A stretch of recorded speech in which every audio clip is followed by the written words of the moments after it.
नमस्कार, मी कुमारी सिद्धी पांडुरंग मानवडे इयत्ता 7वीतील विद्यार्थिनी या व्यासपीठावर विषय मांडते. मराठी असणे आमची मायबोली.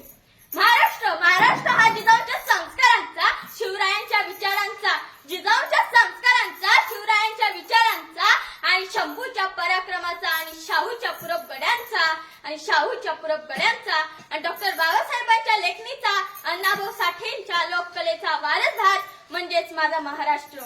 कष्टकरी शेतकऱ्यांचा, दीनदलित दुबळ्यांचा आणि 105 तज्ञांना आणि दिल्लीच्या तख्ताला घाम फुटवणाऱ्या माझ्या जिगरबाज मावळ्यांचा हा महाराष्ट्र, जिगरबाज मावळ्यांचा हा माझा महाराष्ट्र.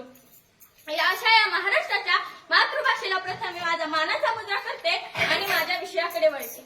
मराठी असणे ही आमची मायबोली, जरी ती भिन्न धर्मांनी असो. मराठी असणे ही आमची मायबोली, जरी ती भिन्न धर्मांनी असो. तिचे पुत्र आम्ही फेडू पाप पुण्य असो ती आमच्या हृदय मंदिरात, असो आमच्या हृदय मंदिरात. लहान मुल जेव्हा जन्म घेते तेव्हा त्याला कोणतीच भाषा कळत नाही, पण ते जन्म घेण्याच्या आधी ज्या गुज गोष्टी होतात त्याही बरोबरच ना. त्याच्या आईची मातृभाषा हीच त्याची मातृभाषा होऊन जाते. तीच माझी लहानपासूनची मैत्री म्हणजे मराठी. मराठी हे प्रत्येकाचं जीवन आहे. माता, मायभूमी, मातृभाषा हा 3 बिंदूंचा एक त्रिकोणच. माता जी आपल्याला जन्म देते, अन्न देते, मायभूमी जी आपल्याला आसरा देते आणि मातृभाषा जी आपल्याला लहानपणीपासूनच संस्काराचा बायकूट पाजत असते. होय तीच मातृभाषा, होय तीच मराठी जर आज आपण अंगीकारली नाही तर आपण कित्येक भाषा शिकलो तर आपला आयुष्य समृद्ध होईल का? हा एक मोठा प्रश्न आहे.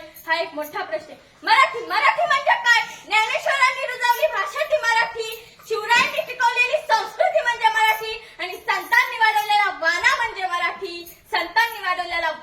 मराठी आणि आमचा अभिमान म्हणजे मराठी.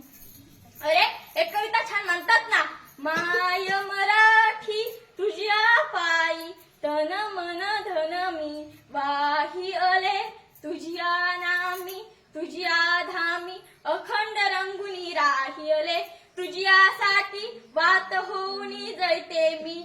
माय मराठी तुझ्या पायी तन मन धन मी वाही अले. अरे आज 16 वर्षाची मुलं पबजी खेळण्यात व्यस्त आहेत आणि अवघ्या 16 वर्षी ज्ञानेश्वर महाराजांनी ज्ञानेश्वरी लिहिली. तुमच्याकडे 2 नाणी असतील तर एका नाण्याची भाकर द्या आणि दुसऱ्या नाण्याचं पुस्तक घ्या, कारण भाकर ही आपल्याला जगवेल आणि पुस्तक हे आपल्याला कसं जगवायचं हे शिकवेल. शेवटी मराठीबद्दल एवढेच म्हणेन, लाभले आम्हास भाग्य बोलतो मराठी, जाहलो खरेच धर्म ऐकतो मराठी, जात पात धन्य एक मानतो मराठी, एवढ्या जगामध्ये माय मानतो मराठी. असो मराठी